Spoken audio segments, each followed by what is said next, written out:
Hello दोस्तों, welcome to road to IIT. और जैसे कि मैंने आपको लास्ट लेक्चर में बताया था कि आज से हम लोग स्टार्ट करने वाले हैं जेडब्ल्यू मेंस पेपर सॉल्यूशन। ठीक है, अब तक जितने भी पेपर्स आ चुके हैं जेडब्ल्यू मेंस में, मतलब कि 2013 से लेके 2020 तक के सारे पेपर हम लोग सॉल्व करने वाले हैं। जब तक कि आपका एग्ज़ाम हो नहीं जाता उतने टाइम में ये सारे के सारे पेपर सॉल्व हो जाएंगे। हर एक वीडियो में 5 क्वेश्चन सॉल्व करवाऊँगा। टोटल हमें पता है कि होते हैं 30 क्वेश्चंस। पहले 30 थे, अब तो कम हो चुके हैं, लेकिन पहले 30 थे। तो 5 क्वेश्चंस मैं सॉल्व करवाऊँगा। शायद तक अभी लेटेस्ट में भी 30 ही क्वेश्चन है। तो ऑलमोस्ट 5 से 6 वीडियो में हमारा एक ईयर ख़त्म हो जाएगा। और इस तरह से धीरे धीरे करके हमारा पूरा साल हम जितने भी ईयर्स हैं 6 से 7 8 साल सारे के सारे हम क्वेश्चंस देख लेंगे। So without wasting a time start करते हैं। हमारा 2013 से हम स्टार्ट करेंगे आज। पहला हमारा क्वेश्चन, ठीक है, first question of 2013, distance between two parallel planes 2x plus y plus 2z is equal to 8 and 4x plus 2y plus 4z plus 5 is equal to 0 is what। ठीक है, अब जब पैरेलल प्लेन्स के distance की बात आती है तब हमें ये फार्मूला पैरेलल प्लेन्स का पता होना चाहिए कि अगर दो प्लेन एक दूसरे के पैरेलल है तो फार्मूला क्या है। अगर सपोज के ax1 let's say plus by1 plus cz1 plus d1 is equal to zero है, और ax2 plus by2 plus cz2 plus d2 is equal to zero है। ठीक है, अगर इस तरह से हमें दो प्लेन दिए, प्लेन 1 एंड प्लेन 2 दिया हुआ है, ठीक है, तो यहाँ पे कंपलसरी एक चीज़ होनी चाहिए कि जो x1 y1 z1 x2 y2 z2 का जो कोफिशेंट है, मतलब कि हमारा नॉर्मल कोफिशेंट ही नॉर्मल होता है, तो जो नॉर्मल है जैसे हम एन कैप कहते हैं वो दोनों में सेम होना चाहिए। ठीक है, तभी हम ये फॉर्मूला अप्लाई कर सकते हैं। दोनों में सेम क्यों होना चाहिए? क्योंकि जब नॉर्मल सेम होगा तभी हम बोल पाएंगे कि ये वो दोनों पैरेलल है। आप सोच के देखिए, ये एक प्लेन है और ये एक दूसरा प्लेन है उसके पैरेलल। ठीक है, अगर ये दोनों एक दूसरे के पैरेलल है तो इनके जो नॉर्मल है, ये नॉर्मल और ये नॉर्मल, दोनों की डायरेक्शन सेम होगी। ठीक है, डायरेक्शन उसकी क्या होगी? सेम, एक ही। देखो दोनों एक दूसरे के पैरेलल होंगे। ठीक है, डायरेक्शन उनकी एक दूसरे के पैरेलल होगी। ठीक है, तो यहाँ पे हमें दो प्लेन्स दिए हुए हैं।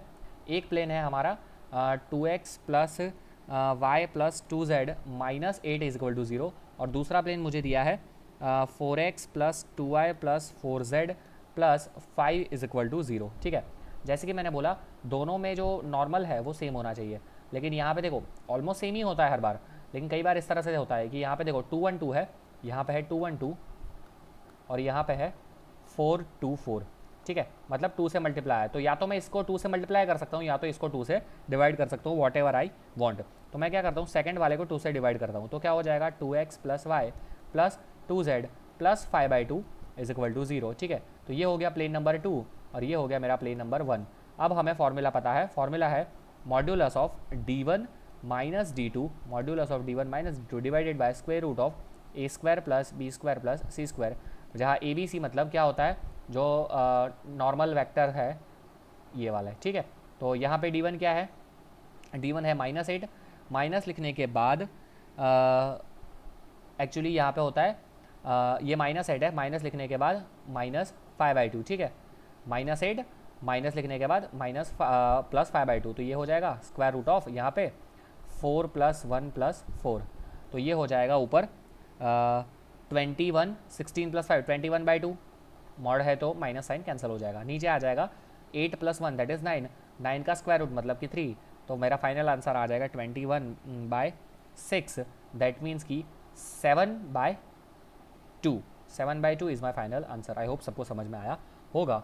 7/2 is my final answer. Formula क्या था कि अगर इस तरह से दो प्लेन हैं तो फॉर्मूला होता है d1 minus d2 divided by square root of a square plus b square plus c square. ये फॉर्मूला सबको पता होना चाहिए। आगे बढ़ते हैं हमारे नेक्स्ट क्वेश्चन की ओर, जो है हमारा सेकंड क्वेश्चन, और ये है एप्लीकेशन ऑफ डेरिवेटिव में से। अच्छा क्वेश्चन है, हमें पूछा है at present a firm is manufacturing 2000 items. कोई दिक्कत नहीं है, एक फर्म ले लेते हैं, 2000 आइटम्स अभी बना रहा है वो करंटली।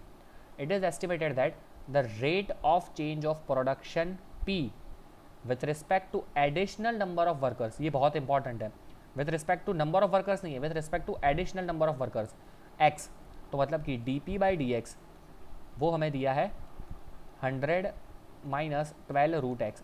अब ये जो x है वो एडिशनल नंबर ऑफ वर्कर्स है, करंट वर्कर्स नहीं है। If the firm employs 24 more workers then the new level of production of item is what.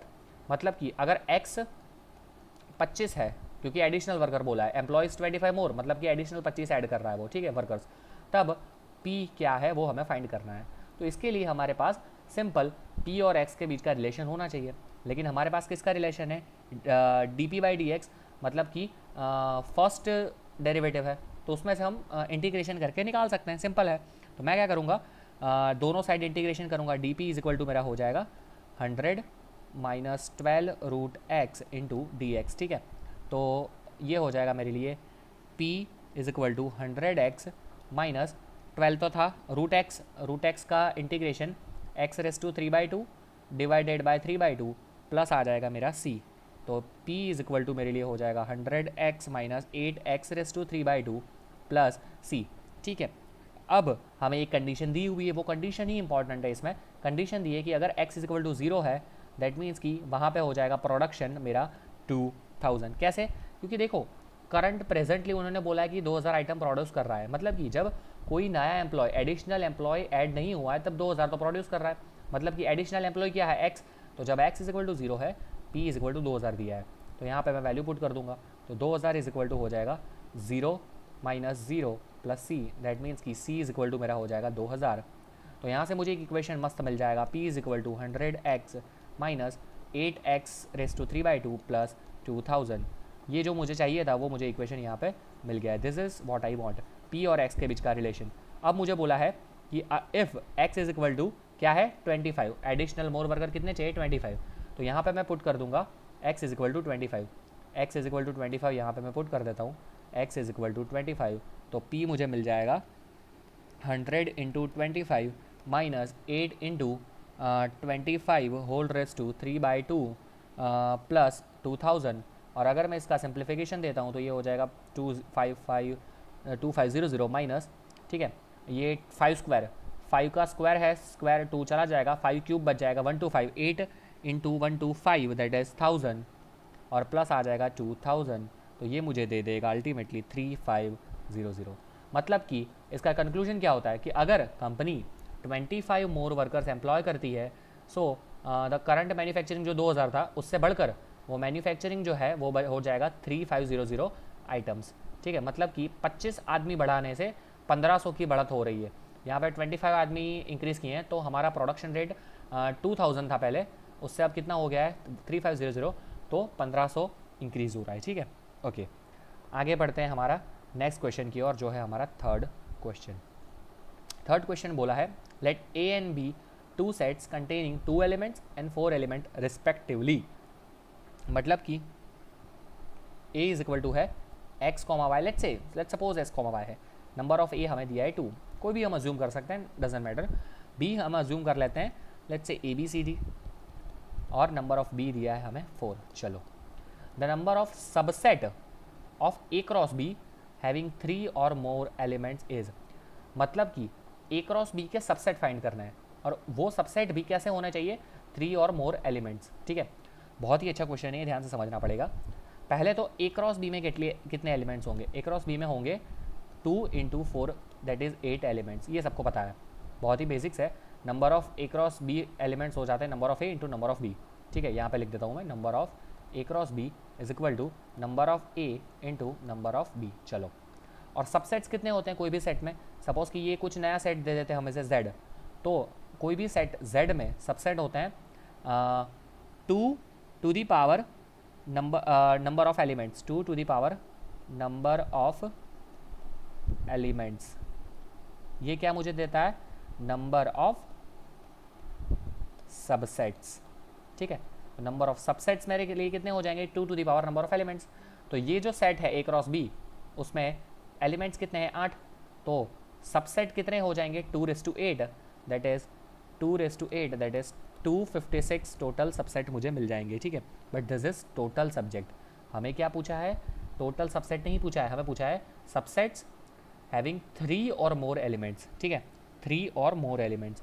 तो मैं 3 और मोर से आगे नहीं जा सकता, ये प्रोबेबिलिटी जैसा है थोड़ा कि अगर हमें बोल दिया कि ग्रेटर देन 1, तो हम ग्रेटर देन 1 नहीं करेंगे, 1 माइनस 0 वाला कर देंगे। इसी तरह से हम टोटल में से ग्रेटर देन 3 हमें बोला है, तो 1 हम क्या कर लेंगे, जब 0 एलिमेंट्स हो, ठीक है, 0 एलिमेंट्स प्लस 1 एलिमेंट्स प्लस जब 2 एलिमेंट्स हो, ये 3 चीज़ें हम सबट्रैक्ट कर देंगे, तो हमें क्या मिल जाएगा, ग्रेटर देन और इक्वल टू 3 वाले सारे एलिमेंट्स। तो अब आप मुझे बताओ, टोटल तो है 256, 0 एलिमेंट्स वाले कितने होते हैं, एक ही, क्योंकि हर सबसेट जब भी हम सबसेट फाइंड करते हैं तो हम पहला ही लिखते हैं वो एम्प्टी सेट, नल सेट जिसे बोलते हैं, ठीक है, this is nothing but null set, वो हम पहले लिखते हैं।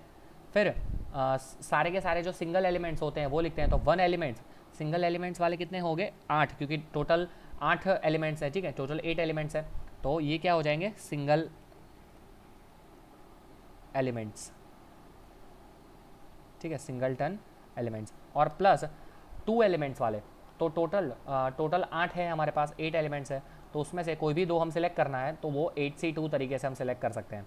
तो 8C2 वाले आ जाएंगे 2 वाले सारे के सारे एलिमेंट्स, मतलब कि सबसेट्स, ये हो जाएंगे सबसेट्स हैविंग 2 एलिमेंट्स, ठीक है, 2 एलिमेंट्स। तो अल्टीमेटली मुझे मिल जाएगा 256 माइनस 1 माइनस 8 माइनस 8C2, मतलब कि 8 इंटू 7 डिवाइडेड बाई 2, तो दैट मीन्स कि 256 minus 9 minus 4 7 4 28, that will give me 219, ठीक है। आई होप सबको समझ में आया होगा।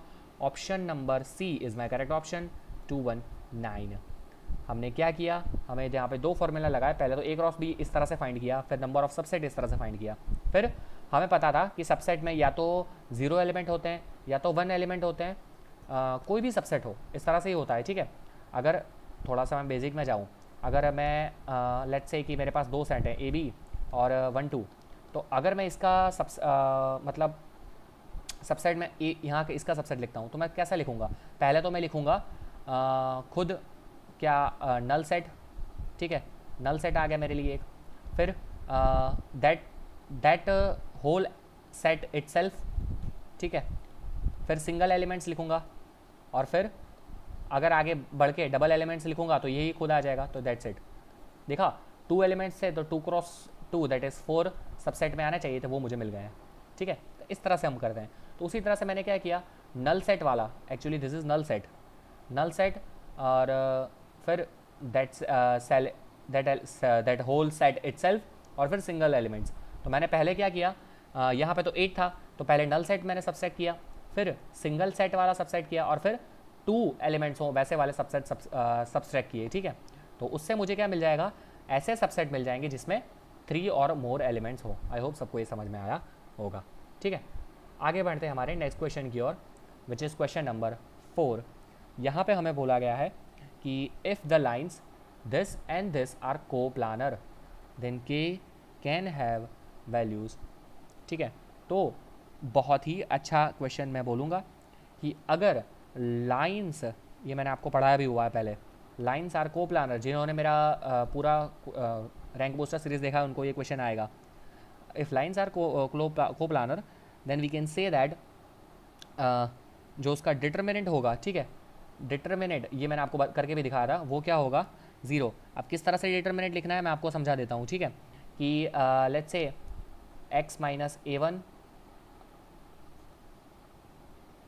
x माइनस x1 लिखता हूँ, चलो स्टैंडर्डाइज फॉर्म में, x minus x1 upon a1 plus sorry is equal to y minus is equal to y minus y1 upon b1 is equal to z minus z1 upon c1।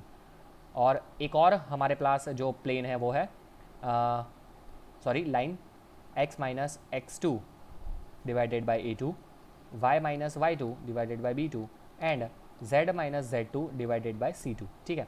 ये हमारे पास 2 plane है। तो इसका हम जो determinant लिखते हैं, जो स्टैंडर्ड डिटर्मिनेंट लिखते हैं, वो कैसे लिखते हैं, हम लिखते हैं x2 माइनस x1, क्या करते हैं हम x2 माइनस x1, या फिर हम चाहे तो x1 माइनस x2 भी लिख सकते हैं, डजेंट मैटर, सेम ऑर्डर में होना चाहिए। या तो x1 माइनस x2 लिखो, यहाँ x2 माइनस x1 लिखा है तो यहाँ y2 माइनस y1 ही लिखना पड़ेगा, यहाँ z2 माइनस z1 ही लिखना पड़ेगा। ठीक है, चलिए कोई दिक्कत नहीं है, इज इक्वल टू 0। और यहाँ पे आ जाएगा a1 b1 c1 और यहाँ पे आ जाएगा a2 b2 c2। आई होप सबको समझ में आया होगा। अगर ये 0 हो जाता है तो हम बोलते हैं कि ये लाइन्स क्या है, कोप्लानर है। तो इस केस में ये किस तरह से हो जाएगा, x2 माइनस x1 तो 1 ये है x1 x2 sorry x1 y1 z1 x2 y2 z2 a1 b1 c1 a2 b2 c2 सारी वैल्यू मैं यहाँ पे पुट करता हूँ और 0 को इक्वेट करूँगा तो मुझे k की वैल्यू मिल जाएंगी।